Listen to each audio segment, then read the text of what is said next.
వ్యాయామాల విషయానికి వస్తే అవును, మోకాలు హెల్దీగా ఉండడానికి ఎలాంటి వ్యాయామాలు చేయాలి? Which is the best? Can you rate 1 to 3? నేను చెప్తున్నానంటే బెస్ట్ మెడిసిన్ మోకాళ్ళు ఆర్థరైటిస్ ప్రివెంట్ చేయాలంటే, మోకాళ్ళు ఆర్థరైటిస్ వచ్చిన వాళ్ళకు బెస్ట్ మెడిసిన్ ఏంటంటే exercise. Exercise the best medicine.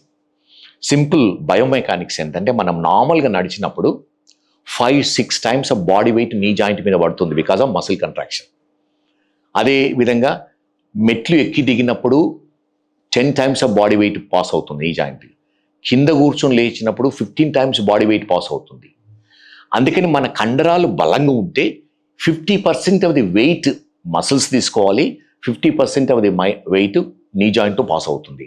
అటువంటి వాళ్ళు హెల్తీగా ఉంటారు. అందుకని క్వాడ్రిసెప్స్ అనేది చాలా ఇంపార్టెంట్ మసిల్. క్వాడ్రిసెప్స్లో 4 పార్ట్స్ ఉంటాయి.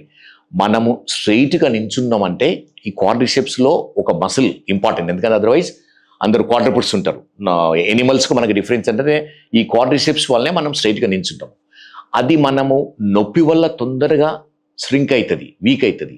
అది యూజ్ చేయకపోవడం కూడా తొందరగా శ్రింక్ అవుతుంది. సో మోస్ట్ ఇంపార్టెంట్ ఎక్సర్సైజ్ అంటే థై మసిల్లో ఈ క్వాడ్రిసెప్స్ మసిల్ ఎక్సర్సైజ్ అనేది చాలా ఇంపార్టెంట్. 62 లక్షల మంది ప్రజల్లో మెడ్ప్లస్ బ్రాండ్ మెడిసిన్స్ కి మారడం వలన 915 కోట్ల రూపాయలు సేవ్ చేసుకున్నారు. అదే మెడిసిన్స్ అదే క్వాలిటీతో 50 to 80% డిస్కౌంట్లు.